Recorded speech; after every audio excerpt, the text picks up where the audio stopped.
Last session में हमने बहुत इंपॉर्टेंट कुछ कवर किया था, उसे रिवाइज करते और आगे बढ़ते। क्या हमने कवर किया पहली बार मालूम है आपको? Arc method and total outlay method, याद है आपको? बैक टू बैक हमारे 2 सेशंस हुए थे। हमने 2 सेशंस में एक पहला आर्क इलास्टिसिटी वगैरह कवर किया था, बाद में आउटले मेथड कवर किया था, और लास्ट इंपॉर्टेंट पार्ट हमने कवर किया था जो एग्जाम में हर बार आता है। कौन सा वाला? Determinants of price elasticity of demand. ठीक है, तो एक बार रिवीजन कर लेते हैं, उसके बाद आगे बढ़ते हैं। आपने एमसीक्यू सॉल्व किए क्या? सबने नहीं सॉल्व किया? ऐसे पावरफुल आवाज नहीं लगा ऐसा। सबने सॉल्व किया ना? किसने नहीं किया है? जल्दी जल्दी हाथ ऊपर करो, नहीं तो मुझे बोलना पड़ेगा, और कुछ नहीं। 1 2 3 4 5 6। बाकी सबने किया है? किया क्या गायत्री? हाफ हाफ करना, फुल करना जैसे होता है क्या? हाँ, पहले ही कर दिया था और कल भूल गई। वाह।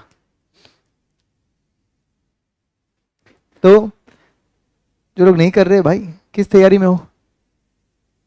हाँ, अगले के अगले एग्जाम की तैयारी में हो गया? सबके साथ एक देंगे, बाद में एक देंगे, है ना? जो सबके साथ रहेगा वो रिहर्सल रहेगा। ऐसा ही होता है, मैंने बोला था आपको, याद है? जिस दिन आपका दिमाग लगा दे दोगे, हमारा नहीं सुनोगे, समझ जाना आप तैयारी कर रहे हो किसकी? फेल की। राइट? कुछ बातें अभी समझती है, सुधर जाते हैं, कुछ नहीं समझती है तो अगली बार में सुधरते। अब टू यू। हमारा काम सिर्फ बोलना है, उससे आगे हम कुछ नहीं कर सकते, बराबर ना? आगे आपके ऊपर होता है सब कुछ। सही है ना? आराम से आए हो लाइफ में। सीए बोला है घर वालों को, वैसे ही उस टाइम पे सीए बोलने के वक्त ही घर वालों ने बोला होगा ठीक है बेटा 2-5 एग्जाम में पास हो जाना। हर बार 2-5 एग्जाम देना, पास हो जाना। उम्र के 25-27 साल तक तो सीए बन ही जाओगे।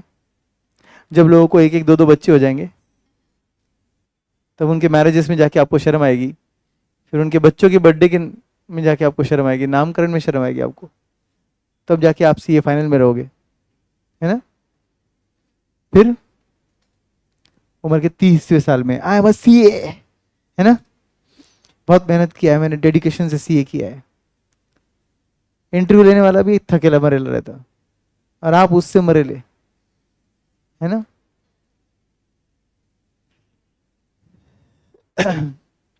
जो चीज इजीली हासिल हो सकती है ना, उसे कॉम्प्लिकेटेडली हासिल मत करो। टाइम टू टाइम होमवर्क किया करो, कॉम्प्रोमाइज मत करो होमवर्क के लिए। और सी अंडरस्टैंड, कुछ लोग बोलेंगे नहीं सर कल ऐसा हुआ था, कल वैसा हुआ था, सर टाइम नहीं था, ये नहीं था, वो नहीं था। ये सब बातें होती है, माने मैं आपको, ये सब बातें होती है और कुछ नहीं होता। कल सोए? Yes sir. कल खाना खाए? यस सर, है ना? फिर कल पढ़ाई क्यों नहीं की? फिर ऑप्शन में था ना सर वो। सांस ले रहे थे? Yes sir. जितना इंपॉर्टेंटली ये सब होता है ना, उतना ही इंपॉर्टेंटली पढ़ाई करना भी होता है। मत सोचो आपको कि आप आसानी से बाएं हाथ से सीए बन जाओगे, जैसे चुटकी का खेल है। कोई चुटकी का खेल नहीं भाई। लोगों की चुटकी पे उठोगे और बैठोगे क्या? नहीं ना? फिर सीए बन जाओ ना। अच्छे से पहले एग्जाम में पास होना है आपको, ऐसे कॉम्प्रोमाइज मत करो आपके होमवर्क्स के साथ। बोलो आर्क इलास्टिसिटी। सबसे पहले आर्क इलास्टिसिटी मतलब आर्क का मीनिंग क्या होता है?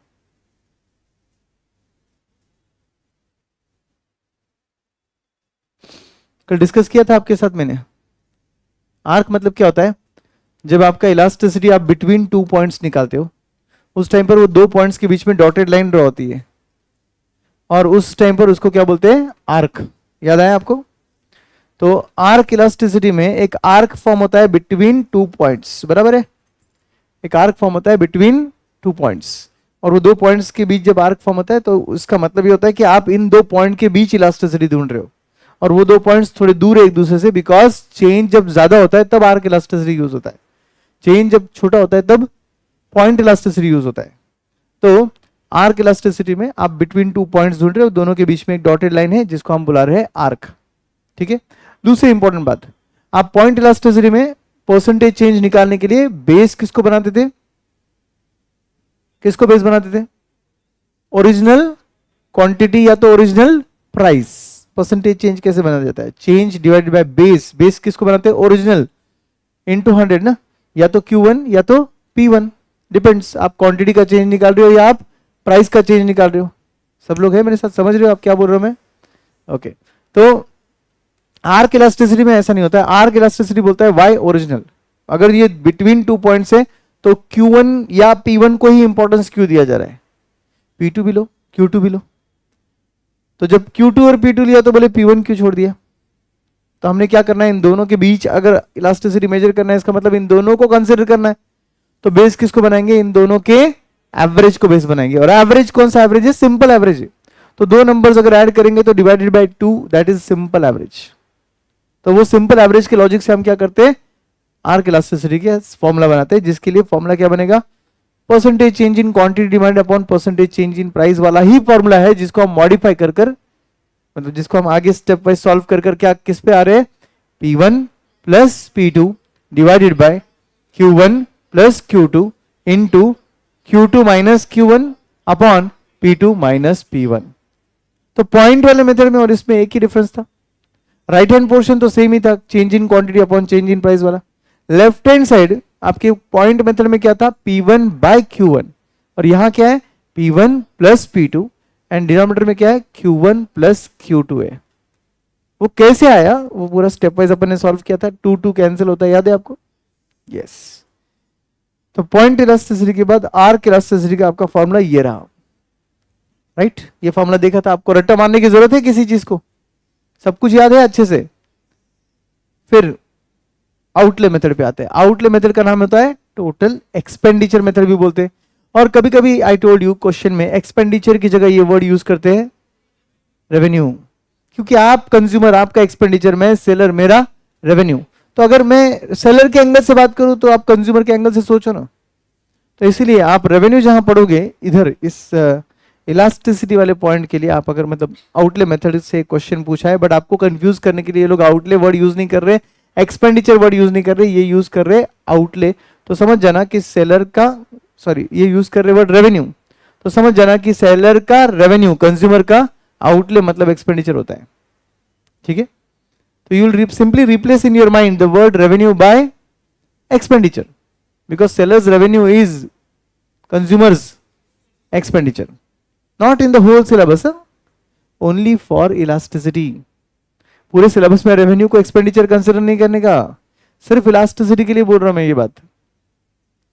सो हमने एग्जांपल लिया था कल, 10 रुपए का दाम 100, क्वांटिटी खर्चा कितना 1000, 5 का दाम 200 का, क्वांटिटी खर्चा कितना 1000, मतलब प्राइस घटा तब भी खर्चा सेम है।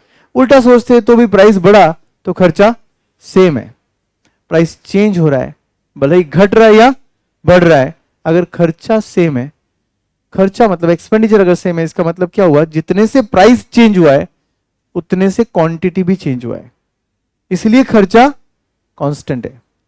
तो क्या लगता है आपको कौन सा इलास्टिसिटी है, यूनिटरी इलास्टिक। तो हम क्या बोलते हैं इसे, with the change in price may be upward rise या downward fall, with the change in price if consumers total expenditure और sellers revenue remains same E is equal to 1, means elasticity का type है unitary elastic. Everybody अच्छे से समझा है? Now 10 का दाम 100 का क्वांटिटी, 5 का दाम 240 का क्वांटिटी है, तो पहले वाला खर्चा कितना हुआ 1000, सेकेंड वाला खर्चा कितना हुआ, 5 इंटू 240 करो 1200, तो 1200 का एक्सपेंडिचर हो रहा है यहां पर। आपका दाम घटा या बढ़ा, दाम दाम दाम, कीमत प्राइस घट गया, मगर आपका एक्सपेंडिचर बढ़ गया। आपको याद है आप सेल गए थे, एक्साइटमेंट में आपने क्या किया, जितने से प्राइस घटा उससे ज्यादा तुमने क्वांटिटी बढ़ा दी, इसलिए आपका एक्सपेंडिचर बढ़ गया। नॉर्मली आपका विदाउट सेल बिल होता है 4000, सेल था 50% ऑफ था, आपका बिल हो गया 6000। लॉजिकली स्पीकिंग 50% अगर डिस्काउंट है तो आपका बिल कम होना चाहिए था, मगर आपने क्या कर दिया, 50% डिस्काउंट के एक्साइटमेंट में जहां अपन 3 4 5 कपड़े लेते हैं वहां पे अपन ने 8 10 कपड़े ले लिए, 15 कपड़े ले लिए, तो ऑटोमेटिकली क्या होगा, बिल बढ़ जाएगा। जो आपका खर्चा नॉर्मली होता है उससे ज्यादा आपका खर्चा होगा। तो आप कह रहे हैं कैन वी से कि प्राइस से ज्यादा चेंज क्वांटिटी में किया आपने, क्या बोला फिर से बोलो, प्राइस से ज्यादा चेंज क्वांटिटी में किया, तो क्या बोलते हैं आप इसको, रिलेटिवली इलास्टिक, ई ग्रेटर देन 1। अगर उल्टा सोचते, प्राइस 5 था, क्वांटिटी 240 था, खर्चा 1200, प्राइस बढ़ गया, अब 10 रुपया हो गया, और क्वांटिटी घट गया, बन गया 100, अब खर्चा हुआ 10 इंटू 100 दैट इज 1000। प्राइस बढ़ा, यस लॉजिकली स्पीकिंग खर्चा बढ़ना चाहिए था, बट आपका खर्चा तो कम हो गया। क्यों? क्योंकि प्राइस जितने से बढ़ा उससे ज्यादा चेंज आपने क्वांटिटी में कर दिया, तो ऑटोमेटिकली आपका खर्चा कम हो गया। कल का एग्जांपल है इलेक्ट्रिसिटी बिल वाला, याद आया आपको? तो इलेक्ट्रिसिटी बिल के केस में इलेक्ट्रिसिटी बिल यूनिट्स का रेट बढ़ने के बाद, मतलब प्राइस ऑफ इलेक्ट्रिसिटी बढ़ने के बाद आपका इलेक्ट्रिसिटी पे होने वाला खर्चा बढ़ना चाहिए था, बट आपका खर्चा कम हो गया क्योंकि आपने ओवर रिएक्ट किया, क्वांटिटी आपने ज्यादा ही कम कर दी। याद है ना? तो यहां पे हम क्या बोलेंगे, with the fall in price if expenditure increases, या तो with the rise in price expenditure falls. तो प्राइस एंड एक्सपेंडिचर कैसे जा रहे हैं, अपोजिट डायरेक्शन में जा रहे हैं। एक वर्ड क्या लिखा है देखो, फॉल, दूसरा वर्ड क्या लिखा है, इंक्रीजेस। सेम डायरेक्शन है कि अपोजिट डायरेक्शन है, अपोजिट है, तो क्या बोलते हैं, E is greater than 1। All of you, E will be greater than 1। समझ गए? देन अगर इसको थोड़ा सा रिवर्स पढ़े हम लोग थोड़ा, तो हम क्या बोल सकते हैं, इसको उल्टा बनाओ उसको, with the rise in price if total consumers expenditure और रेवेन्यू डिक्रीजेस इज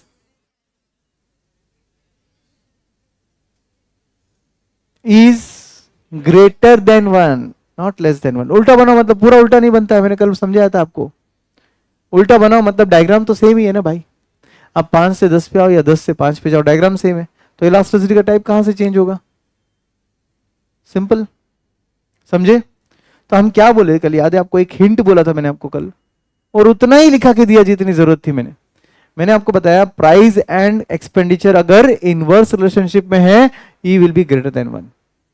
तो आप जब अभी बोल रहे हो इसको कि फॉल की जगह राइज बोल दो सर, एंड इंक्रीज की जगह डिक्रीज बोल दो सर, तो अभी भी तो इनवर्स रिलेशनशिप ही है, और अगर इनवर्स रिलेशनशिप है तो फिर obviously E will be greater than 1। समझे? ये 10 कदम 100 का क्वांटिटी, 5 कदम 120 का क्वांटिटी, पहले वाला खर्चा 1000, अभी वाला खर्चा 5 इंटू 120 करेंगे तो 600 का खर्चा हो रहा है। क्या लगता है आपको, क्या लगता है, दाम घटा या बढ़ा? घट गया, 10 का 5 हो गया ना, दाम घट गया और खर्चा कम हो गया, तो जो होना था वही हुआ ना। इसका मतलब दाम कम होने के बाद ओवर एक्साइटेड हो गए क्या हम लोग? नहीं हुए, तो हमारा खर्चा क्या हुआ, कम हो गया। कल एग्जांपल दिया था मैंने पेट्रोल का आपको, पेट्रोल का प्राइस कम हो गया तो हम ओवर एक्साइटमेंट में पेट्रोल सस्ता हो गया इसलिए गलियों में घूमते नहीं है, जितना यूसेज करना है उतना ही करते हैं ऑलमोस्ट। ज्यादा से ज्यादा क्या करेंगे हम लोग, नजदीक के शॉप पे हम गाड़ी पे जाएंगे, पेट्रोल सस्ता है, और क्या करेंगे। तो इसका मतलब क्या हुआ, पेट्रोल पे होने वाला खर्चा ऑटोमेटिकली कम हो जाएगा अगर पेट्रोल का दाम भी कम हो गया। ये कम इसलिए हो रहा है क्योंकि प्राइस चेंज होने के बाद क्वांटिटी ज्यादा चेंज नहीं हुआ। तो क्या बोलते हैं इसको, E will be less than 1। इसमें ऑब्जर्व करने वाली बात यह है कि फॉल इन प्राइस हुआ है और एक्सपेंडिचर भी डिक्रीज हुआ है, डायरेक्ट रिलेशनशिप है। चलो इसको इनवर्स बनाओगे आप, आपका नाम क्या है, प्रनुतन, बोलो। इसको उल्टा बनाओ, with the rise in price total expenditure or revenue increases, E is sure, yes, E is less than 1। I hope सबको समझ गया अच्छे से। तो प्राइस और एक्सपेंडिचर सेम डायरेक्शन में है या अपोजिट डायरेक्शन में? इधर सेम डायरेक्शन में। रिलेशनशिप कौन सा है, डायरेक्ट है या इनवर्स है? डायरेक्ट है, तो क्या आएगा, E will be less than 1। समझ गए? ये आउटले मेथड का कंबाइंड डायग्राम था। बोलो ये लाइन क्या इंडिकेट करता है आपको? यूनिटरी। Y unitary? बिकॉज देखो ना, प्राइस यहां पे था, खर्चा ये था, प्राइस यहां पे हो गया, खर्चा अभी भी यही है, तो इसका मतलब राइज इन प्राइस हुआ, फिर भी खर्चा सेम है, तो क्या बोलते हैं इसको, E इज इक्वल टू 1। क्या बोलते बोलो? E is equal to 1। ठीक है, तो इसको E इज इक्वल टू 1 बोल देंगे।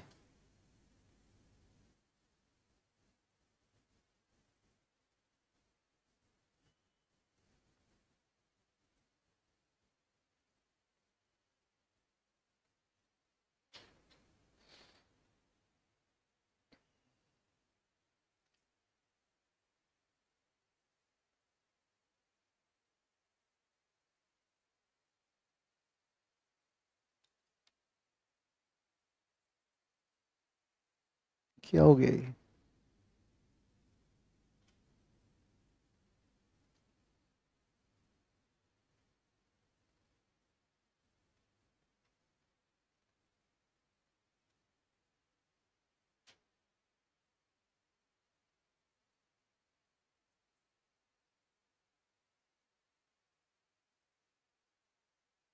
Yes, E is equal to 1। ये क्या है,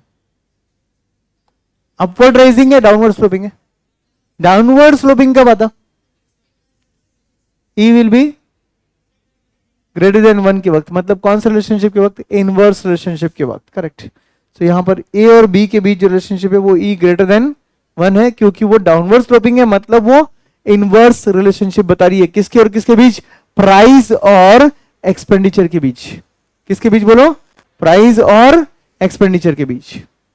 समझ में आ रहा है सबको? देन ये क्या है, डाउनवर्ड स्लोपिंग है या अपवर्ड राइजिंग है? अपवर्ड राइजिंग है। पॉजिटिवली स्लोप्ड है या नेगेटिवली स्लोप्ड है? पॉजिटिवली स्लोप्ड है। पॉजिटिवली स्लोप्ड कब आता है? कब? Direct relationship. डायरेक्ट रिलेशनशिप जब होता है तो इलास्टिसिटी कैसी होती है? Very good, less than 1। तो डी और सी के बीच या सी और डी के बीच लेस देन 1 है। Done. Determinants of price elasticity, सबसे पहली चीज हमने बोली थी अवेलेबिलिटी ऑफ सब्स्टिट्यूट्स। सब्स्टिट्यूट्स जितने ज्यादा, कैन वी से ऑप्शंस उतने ज्यादा है, तो प्राइस बढ़ने के बाद आप क्या करोगे? उन ऑप्शंस पे शिफ्ट हो जाओगे, तो इस पर्टिकुलर चीज का डिमांड क्या होगा? कम हो जाएगा। समझे कि नहीं? अच्छा, आपका प्राइस घटा तो क्या होगा? आपके ऑप्शंस बहुत ज्यादा है, तो आपका प्राइस घट गया तो क्या होगा? वेरी गुड, तो बाकी जो ऑप्शंस खरीदते हैं वो उन ऑप्शंस को छोड़कर हमारे पास आएंगे। जेबा क्या? समझा क्या? फॉर एग्जाम्पल, मैं एक लैपटॉप मैन्युफैक्चरर हूं, मेरा लैपटॉप का दाम गिर गया है, तो बाकी लैपटॉप मैन्युफैक्चरर्स के जो कस्टमर्स है वो क्या करेंगे? उनके लैपटॉप्स खरीदने के बगैर हमारा लैपटॉप खरीदेंगे। Are you understanding? सो इसका मतलब हमारा डिमांड क्या हो जाएगा? बढ़ जाएगा। कैन वी से सब्स्टिट्यूट्स जितने ज्यादा है इतना इसका इफेक्ट उतना ज्यादा होगा, और सब्स्टिट्यूट्स जितने कम रहेंगे इसका इफेक्ट उतना कम होगा। करेक्ट? तो सब्स्टिट्यूट ज्यादा तो चेंज इन डिमांड भी ज्यादा, मतलब इलास्टिसिटी भी ज्यादा। डिमांड घट रहा है या बढ़ रहा है देखना, क्या देखना है या नहीं देखना है? नहीं देखना है। फिर क्या देखना है? डायरेक्शन पे ध्यान मत दो, चेंज कितना हुआ उस पर ध्यान दो। डायरेक्शन पे ध्यान मत दो, डिमांड घटा है सर, इलास्टिसिटी कम है। अरे डिमांड घटा मतलब चेंज इन डिमांड हुआ है, चेंज इन डिमांड हुआ है मतलब इलास्टिसिटी ज्यादा रहेगा। Are you understanding? Increase in demand हुआ है मतलब चेंज इन डिमांड हुआ है, चेंज इन डिमांड हुआ है मतलब इलास्टिसिटी ज्यादा रहेगा। जेपा क्या? तो कैन वी से सब्स्टिट्यूट्स ज्यादा तो प्राइस इलास्टिसिटी भी ज्यादा। Nature of need that the commodity satisfies, अगर नीड जो है वो नेसेसिटी है तो ऐसे केस में प्राइस बढ़ने के बाद आप क्या करोगे? हम फिर भी उसको खरीदेंगे। यस और नो? तो इसका मतलब कैन वी से डिमांड में चेंज नहीं है या कम है, व्हाटएवर, बराबर कि नहीं? तो इलास्टिसिटी कैसी रहेगी? कम रहेगी। एवरीवन, बट अगर लग्जरी है और प्राइस बढ़ गया तो क्या करेंगे हम लोग? लग्जरी है, प्राइस बढ़ चुका है, क्या करेंगे? पोस्टपोन कर देंगे, नहीं खरीदेंगे। नहीं खरीदेंगे इसका मतलब डिमांड में चेंज ज्यादा है, इसका मतलब इलास्टिसिटी भी ज्यादा है। कौन से केस में? लग्जरी के केस में। Next is number of uses. एक पर्टिकुलर चीज के यूज अगर ज्यादा है इसका मतलब उसमें डिमांड चेंज का स्कोप ज्यादा है। Are you understanding? कल का एग्जांपल याद है मिल्क का, और पेट्रोल डीजल का एग्जांपल याद है।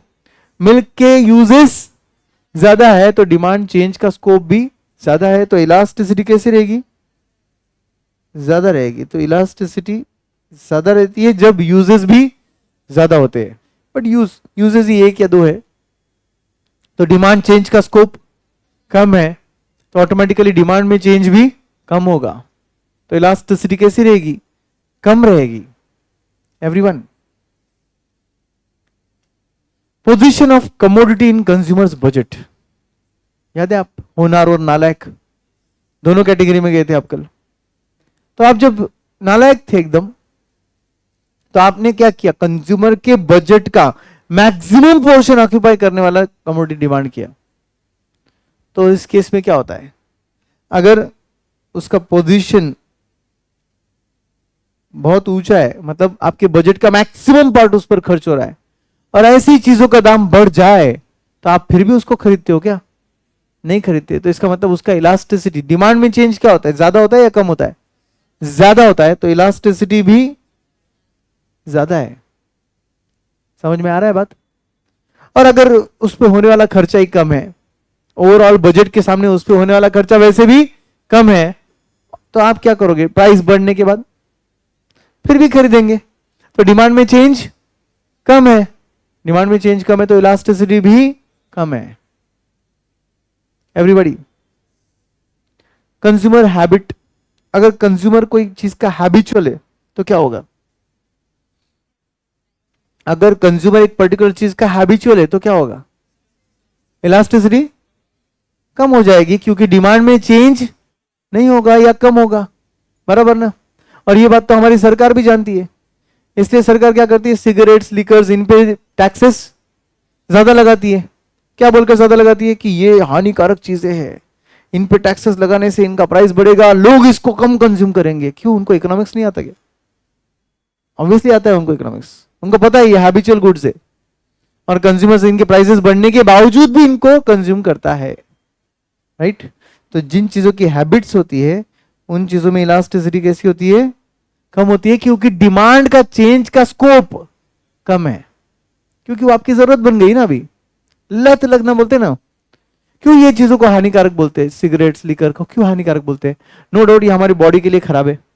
और दूसरी इंपॉर्टेंट बात, इसका लत लगता है। लत लगता है मतलब क्या होता है? हैबिट लगता है। और जब हैबिट लग जाता है तो आप क्या कर रहे हो? कंटिन्यूअस कंजम्पशन कर रहे हो। कंटिन्यूअस मतलब एवरीडे या वॉट एवर फ्रीक्वेंसी आप कंज्यूम कर रहे हो, तो ये आपके बॉडी के लिए इनटेक जरूरी बन रहा है। अब इनका दाम बढ़ने के बाद में क्या होगा? आप फिर भी इनको खाओगे, इनको कंज्यूम करोगे, correct? Price range. Price range में कितनी कैटेगरी है? 3, very high, medium, very low. जब ये वेरी हाई बोलते हैं अपन लोग, चलो एक काम करते हैं, very high and very low साथ में रख देते हैं, चलेगा? वेरी हाई वेरी लो साथ में रख दिया अपन ने। फर्स्ट कल का एग्जांपल अगर मैं रिपोर्ट करूं तो वेरी हाई का एग्जांपल क्या था? BMW बड़े मालिक लेने गए थे, 70 लाख का तो नहीं, उससे ज्यादा का कार्य उनका वैसे। तो सपोज 90 लाख का है, 90 लाख की जगह सुशील भंडारी को देखकर उन्होंने बोला 92 लाख सर, क्योंकि उनको मालूम है सीए कोचिंग में भाई बहुत छापा रहेगा, है ना?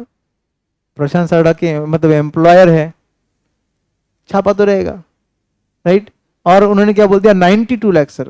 तो सुशील सर बोले बट मुझे तो 90 लाख किसी ने बताया था। तो बोले नहीं सर वो स्कीम खत्म हो गया।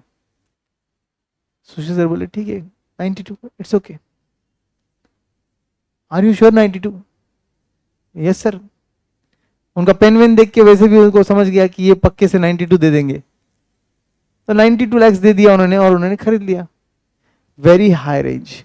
90 लाख जो दे रहा है उसके लिए 2 लाख एक्स्ट्रा देना कौन सी बड़ी बात है? वो 2 लाख वैसे भी दे देगा, करेक्ट? और वेरी लो रेंज के केस में मैस्टिक का एग्जांपल था, अपन गए थे मार्केट में मैस्टिक खरीदने के लिए, कितने का मैस्टिक था? 2। कितने का बन गया? 3। फिर भी खरीदा अपन ने, राइट? क्योंकि 2 रुपए देने वाले पर्सन को 3 रुपए देने में क्या ऐसा फर्क पड़ने वाला है? 1 रुपए की कीमत वो क्या तो वैल्यू रखती है ना अपने अंदर। जैसे सुशील सर को 2 लाख वैल्यू नहीं रखते, अपने को भी 1 रुपया वैल्यू नहीं रहता है, बराबर ना? तो वेरी हाई रेंज और वेरी लो रेंज में क्या होता है? डिमांड में चेंज कम होता है, तो इलास्टिसिटी वैल्यू भी कम होती है। बट मीडियम रेंज गुड्स जो होते हैं, जो नॉर्मल गुड्स होते हैं, अब सोचो स्विफ्ट लेने गए और वो बोल रहा है 9 लाख की जगह 11 लाख, क्या लगता है आपको? हम लोग 11 लाख देंगे भाई? नहीं, अपन तो खुद नहीं लेंगे, अपन 4 लोगों को और बोलेंगे स्विफ्ट महंगा हो गया, वो मत लो, ये लो, ये अच्छा है। तो ये जो मीडियम रेंज गुड्स होते हैं ना, इनका दाम चेंज होने के बाद इनका डिमांड ज्यादा चेंज होता है, तो इनकी इलास्टिसिटी कैसी होती है? ज्यादा होती है, क्योंकि डिमांड में चेंज ज्यादा है। समझे? वेरी हाई और वेरी लो को अपोजिट मत समझो, दोनों एक साथ ही है। ओके? टाइम पीरियड, समय कितना अवेलेबल है आपके पास, अर्जेंसी है या बहुत टाइम है? अगर अर्जेंसी रहेगा तो कैन वी से टाइम पीरियड कम है, और टाइम पीरियड कम है तो इलास्टिसिटी क्या है? वेरी गुड, कम है। क्यों कम है? क्योंकि आपके डिमांड के चेंज का स्कोप कम है, डिमांड के चेंज का स्कोप कम है। ठीक है? तो ऐसा होता है कि आपको अर्जेंटली फोटो चाहिए, आपको फोटो वाला बोल रहा है कि अर्जेंट चाहिए, तो हम आपको 50 रुपीज में 2 फोटो देंगे। आपको चाहिए वैसे भी एक ही, आप सोचते हो ठीक है भाई 50 ले ले, 2 दे दे, जल्दी दे, फटाक से दे। अदरवाइज तुम क्या बोलोगे? अगर कल आराम से आके कलेक्ट कर लूंगा भैया, कल दोपहर में नहीं, कल शाम में आऊंगा। वो बोलता ठीक है, कितने रुपए में कितने मिलेंगे? 50 रुपीज में 10 ले लो सर। तो क्या किया उसने? वही 50 में 10 दे रहा है वो, और क्योंकि आपको अर्जेंसी थी तो वो 50 में कितना दे रहा है? वो 2। तो इसका मतलब क्या हुआ? क्या अर्जेंसी के वक्त आप आपका डिमांड चेंज करते हो? नहीं करते हो। आपको एडमिशन को जाना था, ऑब्वियसली फोटो आपको अभी चाहिए, तो आप क्या बोलोगे? ठीक है, जो भी दाम है उस पर दे दो, जल्दी दो। तो इसका मतलब हमारा डिमांड चेंज का स्कोप कम है, तो इलास्टिसिटी कैसी होती है? कम। बट टाइम पीरियड बहुत है, तो हमारे पास प्राइस बढ़ने के बाद हम डिमांड को तुरंत चेंज कर देते। अगर सपोज आपको फोटो चाहिए ही नहीं, आप ऐसे ही सोचे चलो यार फोटो खींच लेता हूं, और एक फोटोग्राफर वो बोल रहा है कि आपको कल फोटो देगा, और वो भी 50 रुपए में सिर्फ 2 देगा, आप लोगे? कोई अर्जेंसी नहीं था, आपको फोटो रिक्वायरमेंट ही नहीं था, आपने बोला गाली खाया भाई बहुत बार, जाने दो फोटो खींच लेते, आप ऐसे ही गए कैजुअली, और आपका कोई अर्जेंसी नहीं था। उसने बोला मगर 50 रुपए में फिर भी 2 ही देगा आपको, तो आप फोटो खींचोगे क्या? नहीं कर। इसका मतलब आपका डिमांड चेंज हो रहा है, आपका डिमांड चेंज हो रहा है, इसका मतलब इलास्टिसिटी वैल्यू ज्यादा है। टाइम पीरियड ज्यादा होता है ना, तो इलास्टिसिटी वैल्यू भी ज्यादा होती है, क्योंकि डिमांड चेंज हो रहा है। तो आपको डायरेक्शन देखना ही नहीं है डिमांड घट रहा है या बढ़ रहा है, आपको सिर्फ सोचना है डिमांड चेंज हो रहा है क्या। तो आपका कंफ्यूजन 99% सॉल्व हो जाएगा। Last is tight demand. किस डिमांड को हम बोलते हैं टाइट डिमांड? कॉम्प्लीमेंट्री गुड्स, या ऐसा बोलो कि कोई और डिमांड को फुलफिल करना होगा तो इसको डिमांड करना ही पड़ेगा, राइट? जैसे कि केचप सॉस अपन निकल बोला था, वैसे ही सेम और कुछ बोल सकते हैं आप पिज्जा खा रहे हो तो चिली फ्लेक्स, राइट? और क्या? शुगर, और क्या? बहुत सी चीजें जिनका डिमांड टाइट डिमांड है।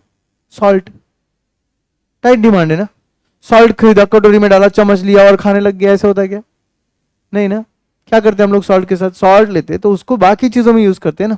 तो कैन वी से इसका मतलब बाकी चीजों का डिमांड फुलफिल करना होगा तो सॉल्ट लग रहा है हमको, तो सॉल्ट का डिमांड क्या बन गया? Tight demand. तो टाइट डिमांड वाली चीजें लगती ही है, इसका मतलब उसके डिमांड का स्कोप चेंज का, डिमांड के चेंज का स्कोप कम है, तो इलास्टिसिटी वैल्यू भी कम है। कितने डिटर्मिनेंट्स है आपके पास? 8। याद रहेगा एवरीवन? अच्छा, डिटर्मिनेंट्स ऑफ डिमांड अलग था, determinants of price elasticity of demand अलग है, समझा? दोनों में अंतर क्या है? कौन बोलेगा? हाथ ऊपर करके बोलो। डिटर्मिनेंट्स ऑफ डिमांड अलग होता है और determinants of price elasticity of demand अलग होता है, दोनों में डिफरेंस क्या है? Yes.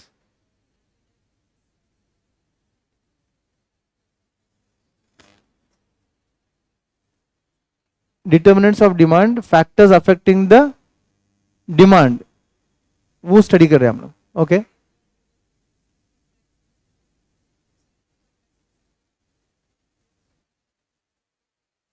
yes, very good. Determinants of price elasticity of demand due to change in price, what is the change in elasticity, that we are studying. तो एक जगह हम क्या देख रहे हैं कि कौन से ऐसे फैक्टर्स है जिससे डिमांड चेंज हो रहा है, और दूसरी जगह हम देख रहे हैं कौन से ऐसे फैक्टर्स है जिनकी वजह से प्राइस बदलने के बाद डिमांड कितना बदलेगा वो चेंज हो रहा है। प्राइस इलास्टिसिटी मतलब क्या, चेंज इन प्राइस की वजह से चेंज इन डिमांड, उसको बोलते हैं प्राइस इलास्टिसिटी ऑफ डिमांड। समझे क्या? कोई डाउट है किसी को?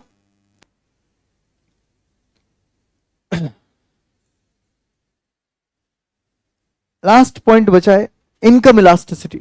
कल पढ़ा आपने नोट्स में से इनकम इलास्टिसिटी। यहां पर वाई एक्सिस पर इनकम है, एक्स एक्सिस पर क्वांटिटी डिमांडेड है। तो हम जो अभी कर्व ड्रॉ करेंगे, इस कर्व को हम बुलाते हैं technically demand curve, inches curve. Very good, क्या बोलते हैं? Inches curve. क्या नाम है आपका? ध्रुव। तो एंजल कर्व क्या था, याद है क्या? लॉर्ड एंजल ने दिया था ये कर्व, एंजल्स कर्व। क्या बोलता है ये कर्व? वाई एक्सिस पर प्राइस की जगह क्या डाल दो? इनकम डाल दो, दैट्स इट। अब ये जो भी आएगा इसको एंजल कर्व बुला लो, ठीक है? तो ये अगर आपका कर्व है तो ये कर्व आपको क्या इंडिकेट करता है? नोट्स में देखे बगैर बोलो।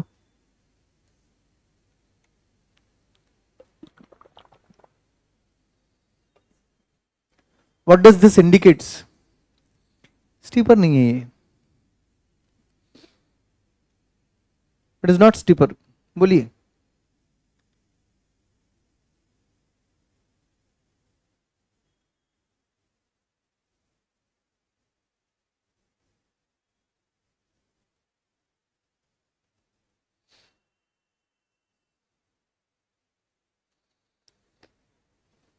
ये है नेगेटिव रिलेशनशिप वाला कर्व।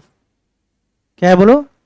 नेगेटिव रिलेशनशिप वाला कर्व है ये। देखिए, आपका इनकम कम था, आपका डिमांड ज्यादा था। आपका इनकम बढ़ा तो आपका डिमांड क्या हो गया? कम हो गया। तो इनकम बढ़ने के बाद डिमांड क्या हो रहा है? कम हो रहा है। पॉजिटिव रिलेशनशिप है, नेगेटिव है? नेगेटिव है, तो इसको क्या बोलेंगे? E will be less than zero. Less than zero मतलब क्या? माइनस। लेस देन जीरो मतलब नंबर स्केल पता है ना आपको? तो जीरो के उस साइड गए तो क्या होता है? माइनस से शुरू हो जाता है। इसका मतलब कौन सा रिलेशनशिप हो गया? Negative relationship. नेगेटिव क्यों सर? बिकॉज इनकम बढ़ने के बाद डिमांड फॉल हो गया। क्या आप मुझे बता सकते हो कि कौन से गुड्स में ऐसा होता है? वेरी गुड, कौन से? गिफन गुड्स में ऐसा होता है। गिफन गुड्स, इनकम बढ़ने के बाद गिफन गुड्स का डिमांड कम होता है क्योंकि नॉर्मल गुड्स का डिमांड या सुपीरियर गुड्स का डिमांड बढ़ता है। करेक्ट?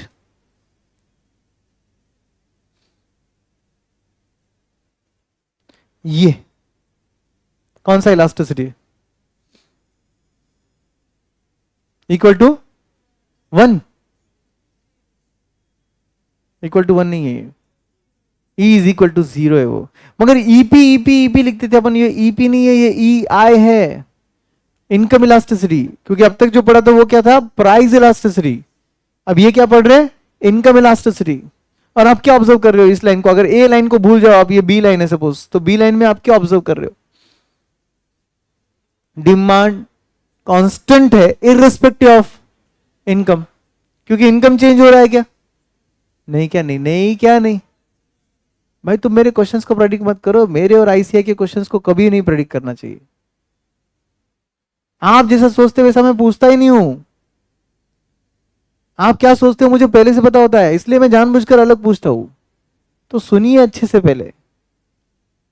बोलो, इनकम चेंज हो रहा है क्या इधर? यस हो रहा है। देखो ना, वाई एक्सिस पे इनकम है, ये इनकम था पहले, ये इनकम है, ये इनकम है। इनकम चेंज हो रहा है ना, मगर हर जगह डिमांड तो सेम है। तो क्या ऑब्जर्व कर रहे हो आप? With the change in income there is no change in quantity demanded. तो इसको क्या बुलाएंगे? E will be equal to 0, E I will be equal to 0। ये बी लाइन हो गया आपका। सी लाइन, ए बी भूल जाओ, अभी सी पे ध्यान दो। क्या लग रहा है आपको, इलास्टिसिटी वैल्यू कैसी है? इलास्टिसिटी वैल्यू कैसी है? पॉजिटिव है, बट लेस देन वन है, ग्रेटर देन वन है, इज इक्वल टू वन है, जीरो है, क्या है? Greater than, less than one, कुछ बोल रहे ग्रेटर देन वन। कितने लोग बोलते ग्रेटर देन वन है? एक, दो, तीन, चार, पाँच, छः, सात, आठ, नौ, 10, 11, 12, 13। चलो वेरीफाई करके देखते हैं। ये आपका इनकम था, ये आपका डिमांड था, बराबर? करेक्ट। आपका इनकम इतना ज्यादा चेंज हुआ, आपका डिमांड इतना सा चेंज हुआ। क्या बोलते हैं आप इसको? ग्रेटर देन वन बोलते या लेस देन वन बोलते? यस, लेस देन वन बोलते हैं इसको, क्योंकि इनकम का चेंज बहुत ज्यादा है बट डिमांड का चेंज बहुत कम है। एवरीवन, तो इसका आंसर आएगा E will be less than one. समझे क्या? अब ये लाइन ए बी सी भूल जाओ, अभी डी पे ध्यान दो। ये नया लाइन है, डी लाइन। क्या है ये? लेस देन वन है, ग्रेटर देन वन है, जीरो है, वन है, क्या है ये? इमेजिनरी लाइंस ड्रॉ करके देखो ना। वन लग रहा है, देखो। ये इनकम, ये डिमांड, ये चेंज इन इनकम हुआ, ये चेंज इन डिमांड हुआ। क्या ऑब्जर्व कर रहे हो आप? जितने से इनकम चेंज हुआ उतने से ही डिमांड चेंज हुआ है। एवरीवन, तो क्या बोलेंगे आप इसको? E will be is equal to one. Correct. ये क्या है?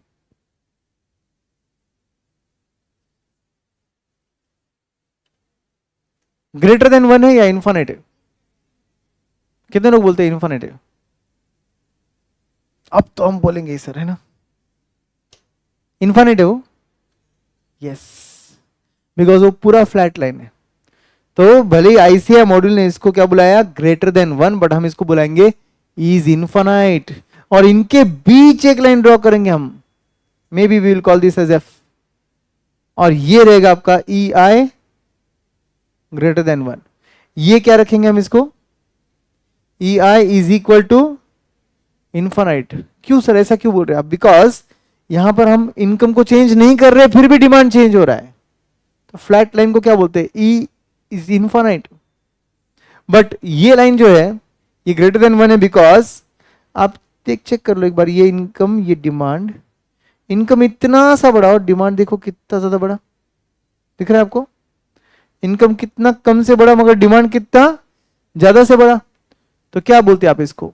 डिमांड का चेंज ज्यादा है, इनकम का चेंज कम है, तो E will be greater than one. Everyone समझा क्या अच्छे से? तो ये आपका एफ लाइन समझ लो और ये आपका ई लाइन है। तो ये 6 in 1 डायग्राम है जिसके अंदर अलग अलग अलग अलग कर्व से हमको हमारे रिलेशनशिप समझ रही, इलास्टिसिटी की वैल्यू समझ रही। प्राइस इलास्टिसिटी में कितने टाइप थे बोलो? 5। यहां कितने हैं? 6, क्योंकि यहां पे एक एक्स्ट्रा कौन सा है? नेगेटिव वाला। नेगेटिव वाला है। कौन से गुड्स में होता है वो? गिफन गुड्स में होता है। क्लियर? ड्रॉ कर लो। वैसे तो कोई इंपॉर्टेंट नहीं है ये, बट फिर भी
नेगेटिव रिलेशनशिप वाले लाइन को थोड़ा सा क्रॉस ड्रॉ करो, नेगेटिवली स्लोप लगना चाहिए, वो left to right downward sloping लगना चाहिए, समझे? फिर ये स्ट्रेट लाइन लगना चाहिए, फिर ये थोड़ा सा स्लाइटली फ्लैटर, मोर स्टीपर, ये नॉर्मल रहना चाहिए, ये ज्यादा फ्लैट रहना चाहिए, और ये कंप्लीटली फ्लैट रहना चाहिए।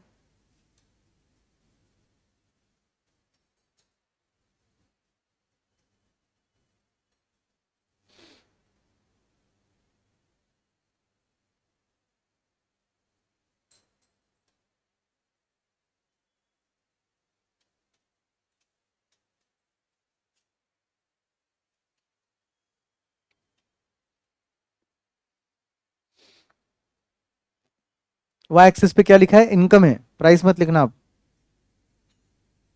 और एक्स एक्सिस पे क्वांटिटी डिमांडेड है।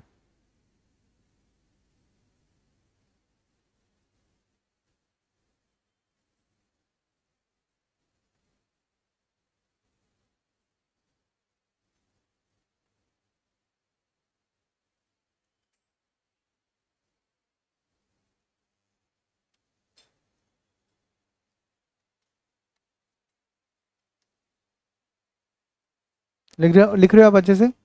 हो गया?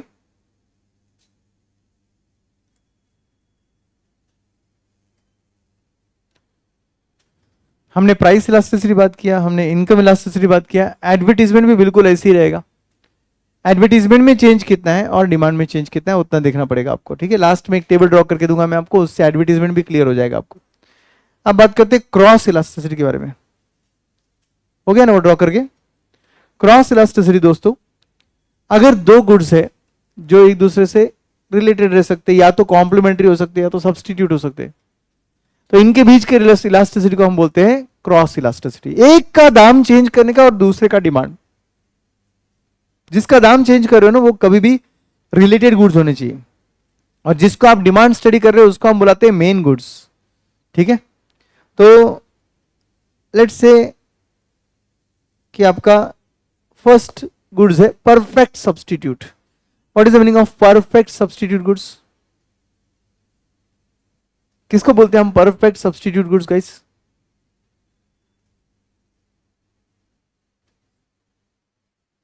बोलो। अरे 12th पे आपने पढ़ा ना रे, जिसकी क्वालिटी एग्जैक्ट सेम है, जिसका यूज एग्जैक्ट सेम है, फीचर्स एग्जैक्ट सेम है, आपको कोई फर्क नहीं गिरता, आपको गुड एक्स दे दो या गुड्स वाई दे दो, तो ये दोनों गुड्स को हम बुलाते हैं परफेक्ट सब्सटीट्यूट गुड्स। 1% भी आपको फर्क नहीं गिरता, आपको गुड्स एक्स देंगे या गुड्स वाई देंगे, तो इन दो गुड्स को हम बुलाते हैं परफेक्ट सब्सटीट्यूट गुड्स। ओके, तो आप बोलिए कि अगर सपोज फॉर एग्जांपल एक्स और वाई दो गुड्स है, ठीक है? ये चलो ये कैल्सी है, इसके जैसा ही सेम एक और कैल्सी है, बिल्कुल सेम है, आपको ये कैल्सी दूं या दूसरा दूं आपको कोई फर्क नहीं गिरता है, ठीक है? तो क्या बोलेंगे दो कैल्सी को? Perfect substitutes. ये कैल्सी अपना मेन गुड्स है, वी आर लिखा है इसके ऊपर, विनोद रेड्डी, ये अपने लिए क्या बन गया? मेन कैल्सी। और एक कैल्सी है सब्सटीट्यूट कैल्सी, ठीक है? उसका दाम घट गया, इसके यूजर्स क्या करेंगे? इसके यूजर्स क्या करेंगे? दूसरा वाला खरीदेंगे। कैन वी से पूरे यूजर्स दूसरे पे शिफ्ट हो जाएंगे? नहीं सर, हाँ या ना? हाँ या ना? यस, पूरे यूजर्स दूसरे पे शिफ्ट हो जाएंगे। रीजन बहुत सिंपल है दोस्तों, कि ये दोनों गुड्स अगर एक दूसरे के बिल्कुल सेम सब्सटीट्यूट है, परफेक्ट सब्सटीट्यूट है, तो कोई इसके ऊपर 20 रुपया भी एक्स्ट्रा क्यों खर्च करेगा? सपोज ये 350 का है, दूसरा भी 350 का है, वो 330 का हो गया, 330 का, तो ऑब्वियसली ये 350 क्यों देंगे आप इसको? डायरेक्टली इसको छोड़ेंगे और उस पर शिफ्ट हो जाएंगे, और उसको कितने में खरीदेंगे? 330 में। कितने बायर्स ऐसा करेंगे? सभी बायर्स ऐसा करेंगे। तो कैन वी से इसका मतलब slide change in demand, tremendous change, slide change in price and tremendous change in demand.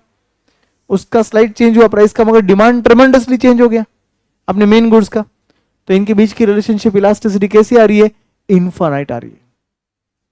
कैसी आ रही है? इनफाइनाइट। समझे? ये गुड्स परफेक्ट सब्सटीट्यूट थे इसलिए ऐसा हुआ, सब्सटीट्यूट नहीं थे, परफेक्ट सब्सटीट्यूट थे, ठीक है? अब अगर ये दोनों गुड्स एक दूसरे से रिलेटेड ही नहीं होते तो क्रॉस इलास्टिसिटी इनके बीच का कैसा होता? जीरो होता। फॉर एग्जाम्पल, पेट्रोल का दाम बढ़ गया, पेट्रोल का दाम बढ़ गया, डिमांड फॉर मिल्क क्या होगा? क्या संबंध सर? कुछ नहीं होगा सर, सेम रहेगा। Do you agree? सेम रहेगा। Do you agree everyone? फिर इसका मतलब क्या हुआ? इसका मतलब क्या हुआ? ये दोनों गुड्स एक दूसरे से रिलेटेड थे? नहीं थे। तो एक का दाम चेंज हुआ, दूसरे का डिमांड बिल्कुल भी चेंज नहीं हुआ, इसलिए इनके बीच का क्रॉस इलास्टिसिटी कैसा है? जीरो है। Are you understanding?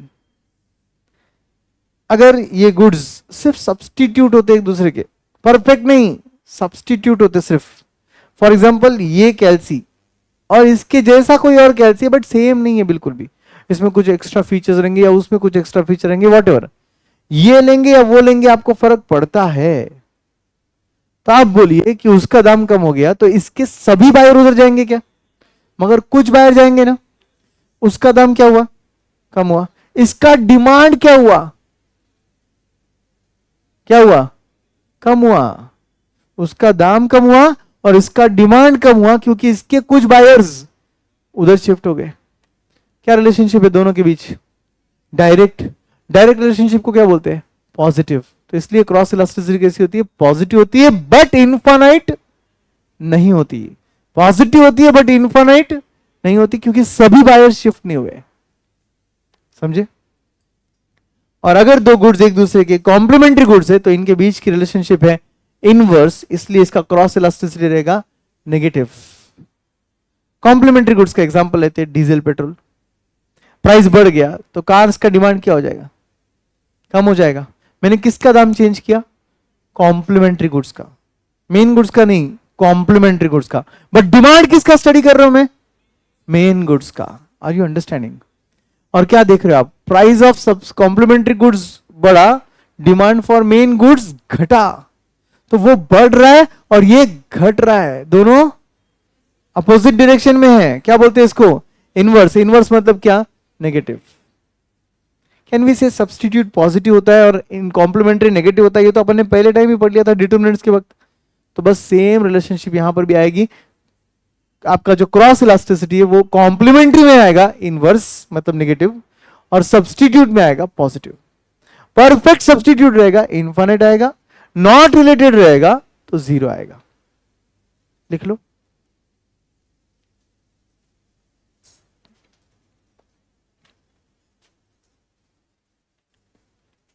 Cross elasticity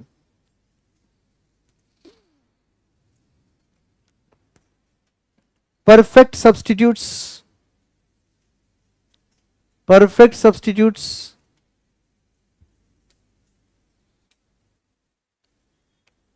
EC is infinite. What is EC? Cross elasticity.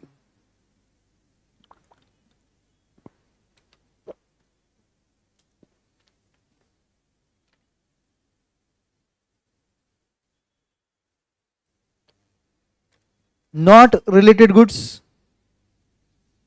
Not related goods. EC is equal to 0. Substitute goods. Substitute goods. EC is positive. Substitute goods EC is positive. And complementary goods रहेगा तो EC will be negative. Complementary goods रहेगा तो EC will be negative. What is EC? Cross elasticity.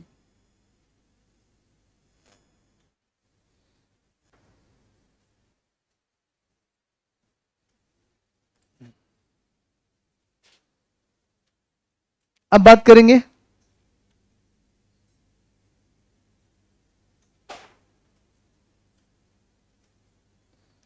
Advertisement elasticity के बारे में।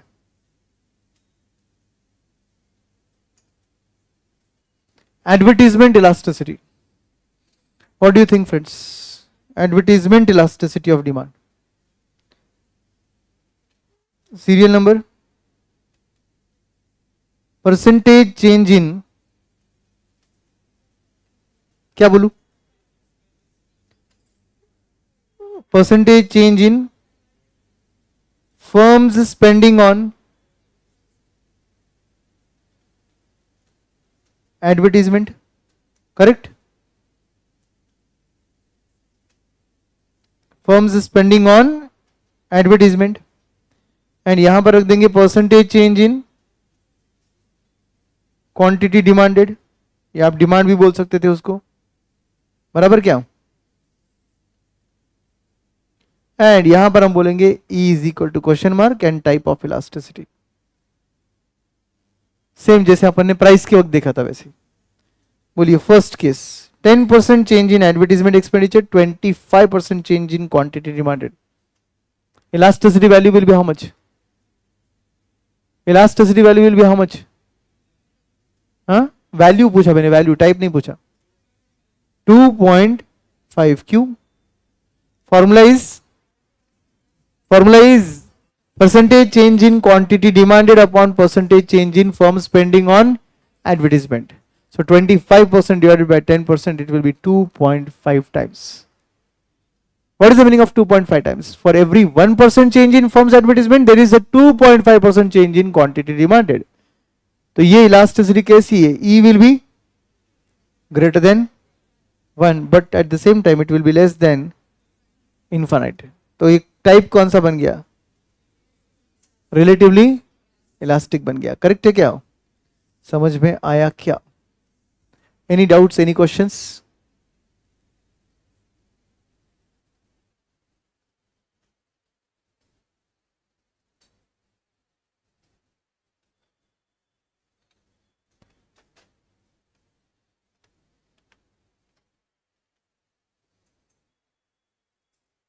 बनाओ ये table.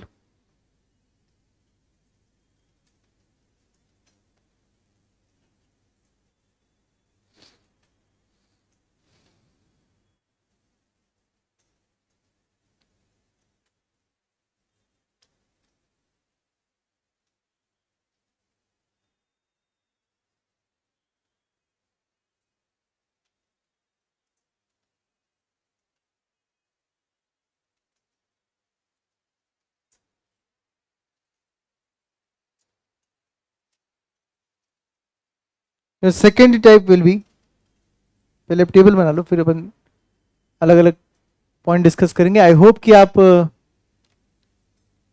ये क्या हो गया, हैंग हो गया क्या?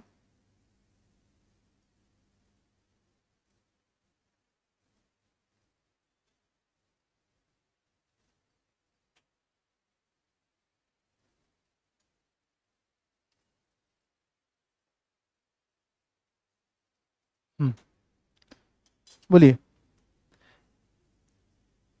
पहले फॉर्मेट रेडी कर लीजिए।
लिखा? चलो आगे के टाइप आप खुद बना सकते हो क्या? Any example you can take, no doubt. Try to make 5 types. ये एक बन चुका है और 4 बनाने हैं आपके. ये है रिलेटिवली इलास्टिक का, आपको बनाना है रिलेटिवली इन इलास्टिक. चलो next, relatively in elastic.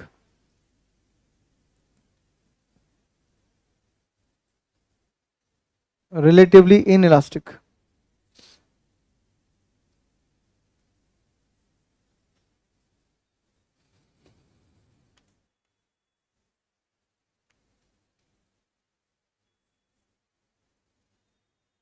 Relatively in elastic.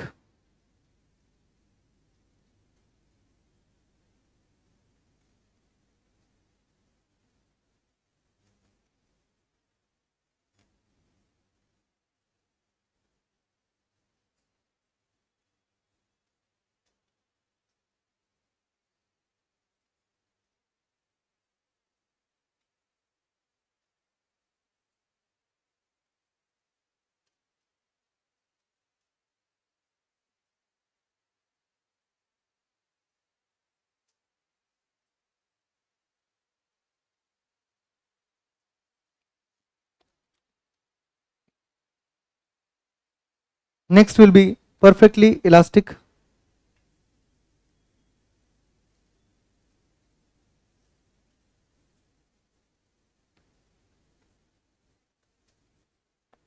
Then perfectly inelastic. Perfectly elastic, perfectly inelastic. Last में आप लिखोगे यूनिटरी.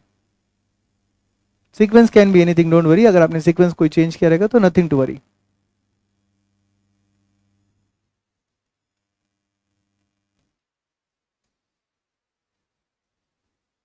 लिखा?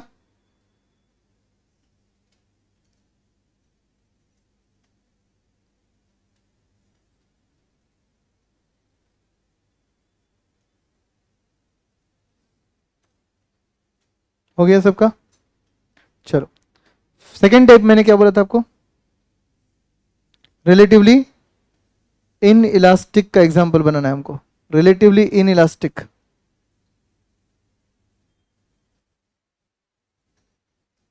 करेक्ट. तो यहां पर क्या लेंगे? फर्म स्पेंडिंग ऑन एडवर्टीजमेंट ज्यादा लेना पड़ेगा हमको. हम बोलेंगे 50%. करेक्ट. एंड डिमांड चेंज हम बोलेंगे इससे कम, सिर्फ 10%. तो आंसर क्या आएगा? 10/50. 10/50 कितना आएगा? 2 पॉइंट, 2 पॉइंट क्या 0 पॉइंट आएगा ना? 0.2. सबका आंसर सेम 0.2. अभी ऑब्वियसली नंबर तो कुछ और रहेंगे आपके, बट यह आंसर जो आपका आ रहा है ये 0 पॉइंट समथिंग आना चाहिए. It can not be 1, it can not be greater than 1, it can not be negative. It has to be 0 point something. Answer correct है क्या? ओके.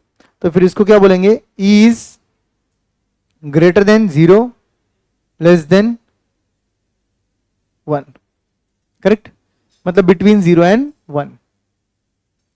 फिर थर्ड टाइप मैंने बोला आपको परफेक्टली इलास्टिक. परफेक्टली इलास्टिक के case में firm spending on advertisement 0 and demand change कुछ भी ले सकते हो आप, 25%, 15%, 5%, what ever. Any number by 0 क्या होगा? इनफाइनाइट होगा. तो यहां पर ई का value is equal to infinite आएगा, यहां पर भी इनफाइनाइट आएगा. करेक्ट है all of you? What is the formula? Percentage change in quantity demanded upon percentage change in firm spending on advertisement. Correct. तो 25/0 will be what? Infinite. Fourth type मैंने आपको बोला था परफेक्टली क्या चाहिए मुझे? इन इलास्टिक चाहिए. इसका मतलब ई की वैल्यू कितनी चाहिए? 0 चाहिए. तो हम क्या करेंगे? फर्म स्पेंडिंग ऑन एडवर्टीजमेंट ले लेते हैं 10%, बट डिमांड का चेंज ले लेते हैं 0%. करेक्ट. तो 0 by anything will be what? 0. इसलिए ई की वैल्यू कितनी आएगी? 0. एवरीवन सही है क्या? Lastly fifth is, I told you unitary चाहिए मुझे. यूनिटरी में ई का वैल्यू कितना चाहिए? 1. तो ये क्या करेंगे? 10%. ये क्या करेंगे? 10%. ई का वैल्यू कितना आएगा? 1. Because percentage change in quantity demand upon percentage change in firm spending on advertisement. 10/10 is answer is 1. बराबर. अगर 50/50 करेंगे तो भी आंसर 1 ही आएगा ना, तो एनी टू नंबर सेम यहां पे लेना पड़ेगा आपको, आपने भी वही लिया रहेगा, any two number but both the number should be same. क्या सबका आंसर करेक्ट है?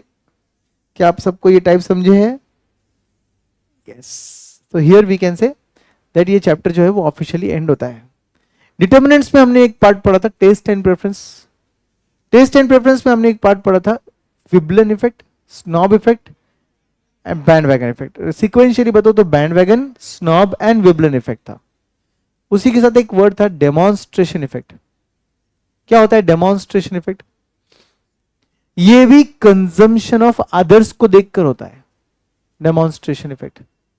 डेमोन्स्ट्रेशन इफेक्ट मतलब क्या? आप डेमोन्स्ट्रेट कर किसी और को कॉपी करने की कोशिश कर रहे हो, तो हमने उसको किस में कवर कर लिया था? बैंड वैगन के साथ कवर कर लिया था। आपको याद है वो सेल्समैन आपको क्या बोल रहा था? सलमान लग रहे हो। तो आपको लग रहा है कि आप भी सलमान लग रहे हो, मतलब आप किसको देख रहे हो? सलमान खान को देख के आपको लग रहा है कि आप भी वैसे दिख रहे हो, राइट? या कभी ऐसा होता है कि मुझे एक व्हाइट कलर का शर्ट चाहिए बिकॉज मैंने किसी और को व्हाइट कलर के शर्ट में देखा और मुझे लगा कितना स्मार्ट मेरे को भी चाहिए। तो इसका मतलब क्या हुआ? ये भी बन गया डेमोन्स्ट्रेशन इफेक्ट। कुछ समझ रहे डेमोन्स्ट्रेशन इफेक्ट में क्या होता है? डेमोन्स्ट्रेशन इफेक्ट में सामने वाला डेमोन्स्ट्रेट कर रहा है या तो आप उसको कॉपी करने की कोशिश कर रहे हो। तो जैसे हम लिखते थे function of price, function of consumption of others, तो डेमोन्स्ट्रेशन इफेक्ट क्या रहेगा? Function of consumption of others रहता है। अच्छा आप एक बात बोलो, आप या हम में से कोई भी वो बेल बॉटम पैंट क्यों नहीं पहनते? होता नहीं यहां से एकदम टाइट और नीचे से एकदम फैली हुई, इतनी फैली हुई कि वो जूते के बाहर जा रहा है। सर ऐसी कहीं पैंट होती है क्या? होती थी भाई, पहले होती थी। अच्छा हम में से किसी का हेयर कट ऐसा क्यों नहीं है कि कान के ऊपर तक बाल ऐसे? हिप्पी कट होती थी, ये भी पहले के जमाने में हिप्पी कट होती थी। क्यों नहीं ऐसी हेयर कट है हमारी किसी की? क्यों नहीं ऐसे बेल बॉटम पैंट्स पहनते हम लोग? बोलो क्यों नहीं पहनते? क्यों नहीं पहनते? लॉजिकली सोच के बोलो। ट्रेंड था वो, चला गया, बराबर है। गर्ल्स तुम रिबन क्यों नहीं पहनते? बालों को रिबन पहनते थे पहले, अभी क्यों नहीं पहनते हो? ट्रेंड नहीं है अभी, चला गया। होता है ना? तो भाई ये होता है डेमोन्स्ट्रेशन इफेक्ट। सब लोग क्या कंज्यूम कर रही है देख के आपको लगता है कि आपको कोई कंज्यूम करना चाहिए। यही इसी को हम बुलाते थे बैंड वैगन इफेक्ट। आपको डाउट था डेमोन्स्ट्रेशन के बारे में? आप क्लियर हुआ? पक्का? तो डेमोन्स्ट्रेशन बैंड वैगन को हम बहुत क्लोजली कनेक्ट करते हैं बिकॉज दोनों भी एक जैसा ही है। ओके इसलिए अगर आप नोटिस करो तो आपके जो बुक है उसमें डेमोन्स्ट्रेशन इफेक्ट कहीं एक्सप्लेन नहीं किया बिकॉज बैंड वैगन इफेक्ट लिखा हुआ है। क्लियर? चलो तो ये चैप्टर यहां पर एंड होता है और हमारे पास हार्डली 4 मिनट्स बचे हैं हमारे अगले इसके एमसीक्यू के डिस्कशन के लिए। 4 मिनट सफिशिएंट नहीं रहेंगे। आपको एक एक्स्ट्रा ग्रेस डे मिला है एमसीक्यू सॉल्विंग के लिए, तो जिन्होंने सॉल्व नहीं किया था 7 लोग 6 लोग जो भी है, ऊपर वाला मेहरबान था आपके ऊपर आज। हर बार नहीं होता ऐसा मेहरबान। सो प्लीज आज सॉल्व कर लेना। इसके बाद भी अगर नहीं सॉल्व कर पाए मतलब फटके,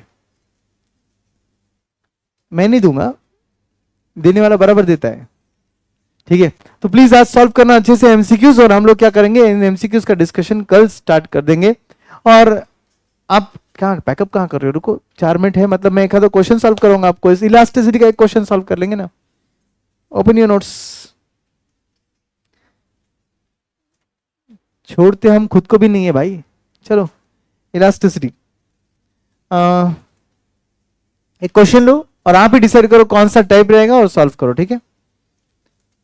if P1 is equal to 11 rupees, P2 is equal to 9 rupees, Q1 is equal to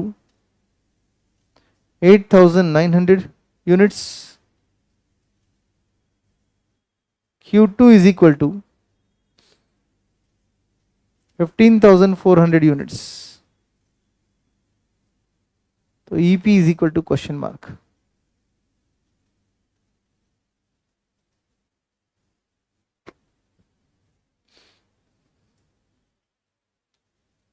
EP is equal to question mark.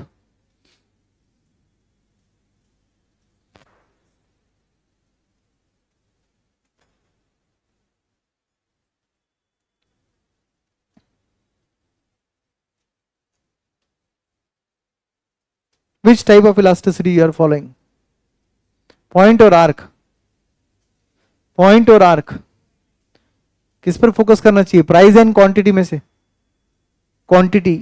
Quantity आपका 8,900 था, 15,400 हो चुका है। कम है या ज्यादा चेंज है? ज्यादा चेंज है। ज्यादा चेंज है तो क्या यूज होना चाहिए था? Arc. Use arc elasticity, don't use point. More change है ना, सिंपल है। क्वांटिटी में चेंज इतना ज्यादा है, आप पॉइंट कैसे यूज कर सकते हो?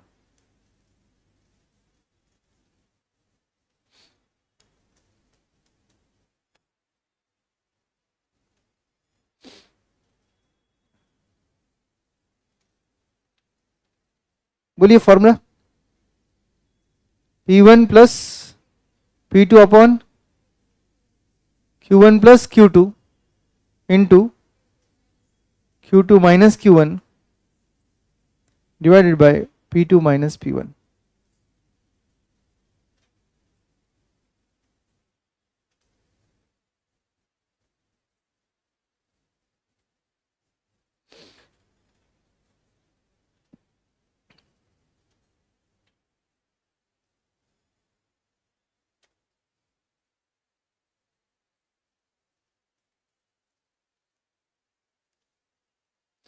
using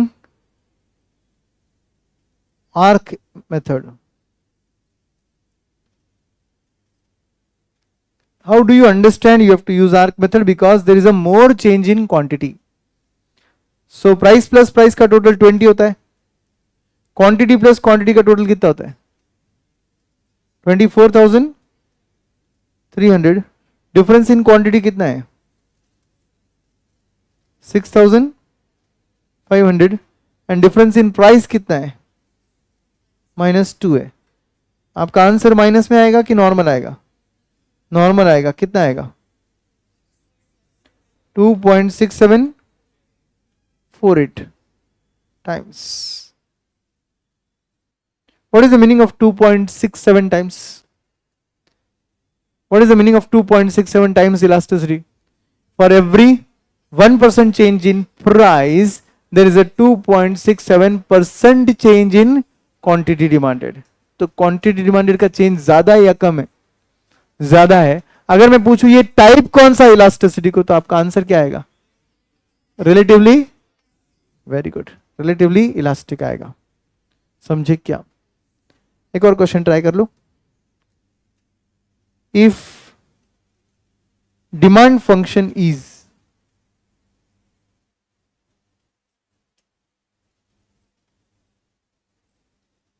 Q is equal to 2 lakhs minus 3 P cube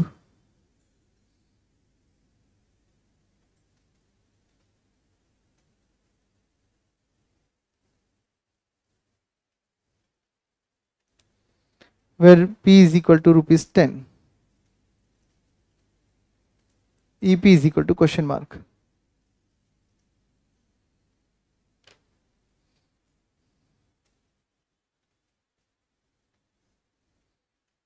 Come on guys, you have to solve this.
Quantity का आंसर निकाला क्या?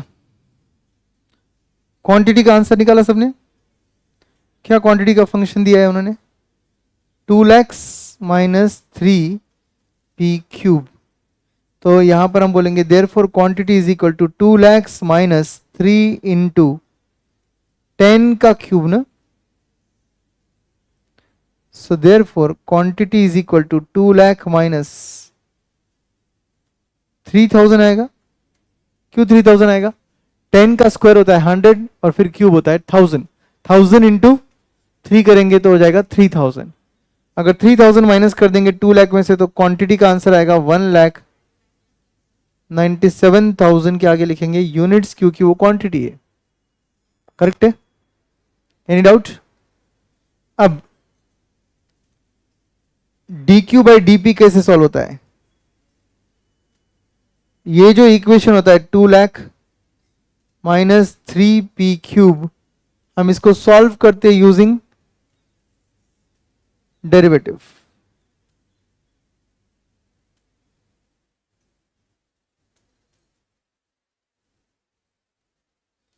हम इसे सॉल्व करते हैं यूजिंग डेरिवेटिव. बोलिए.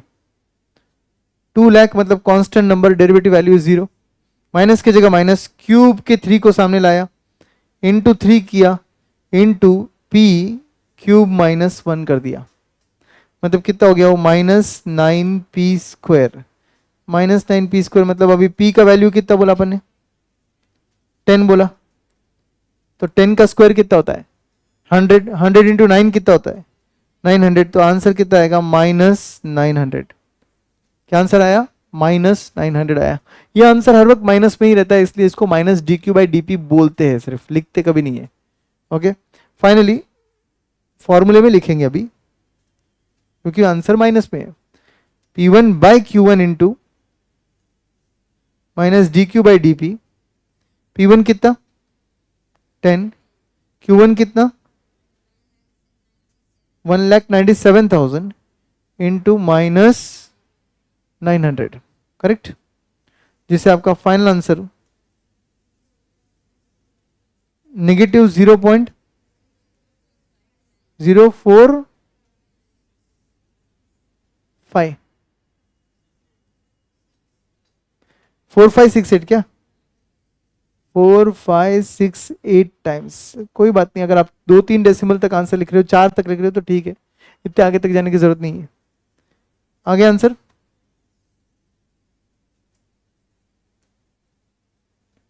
एग्जाम में तो इसको 0.05 भी बोल सकते हो ना, राउंड अप करके 0.05 भी आंसर बन सकता है ना. I hope you are comfortable solving this type of questions also. अच्छे से एकदम. ठीक है. तो अब हम लोग कल क्या करेंगे? एमसीक्यूज को टारगेट करेंगे. एमसीक्यूज का लॉजिक समझ लो. जब आप एमसीक्यूज सॉल्व करोगे आपको 1, 2, 10, 15 एमसीक्यूज नहीं आएंगे, कोई बड़ी नहीं है. ट्राई करो, एक नहीं 3 बार पढ़ो. पहले एकदम कंप्लीटली अच्छे से सॉल्व कर लो. जो नहीं आता है उसको राउंड अप करने का, सॉल्व करते जाने का, राउंड करने का. नहीं आया राउंड करने का, सॉल्व करते जाने का. एक बार पूरा सॉल्व हो गया, वापस से जाने का वो राउंड वाले पार्ट पर. वहां राउंड जो आपने छोड़ दिया है उसको एक नहीं 3 बार पढ़ने का, ट्राई करने का, सॉल्व करने का. उसमें से आधे तो क्लियर हो ही जाएंगे. अब फिर भी नहीं आया तो उसको वैसे ही राउंड अप करके रखो और जब हम क्लास में डिस्कस करेंगे तो उस वक्त ज्यादा ध्यान देना. ठीक है. चलो, तो आप सबसे पहले सॉल्व करोगे, फिर हम सॉल्व करेंगे तो ज्यादा फ्रूटफुल रहेगा ये डिस्कशन. डायरेक्ट मुंह उठाकर यहां पर मत आना, अदरवाइज लगेगा सब इजी है. ऐसे ही मैं भी सोचता था घर पे. एक्चुअली जो लोग सॉल्व कर चुके हैं एमसीक्यूज उनको समझ रहा है. एमसीक्यू सॉल्विंग में थोड़े ब्लैंक होते हैं अपन. कभी कभी लगता है ये दोनों आंसर सही है, कभी लगता है ये चारों आंसर सही है, कभी कभी लगता है क्वेश्चन का और आंसर का रेलेवेंस ही नहीं है. ये सब फीलिंग्स आती है आपको और ये जरूरी है आना ताकि आपके एग्जाम अच्छे से जाए. ठीक है. चलो, good bye friends, see you tomorrow. Bye bye.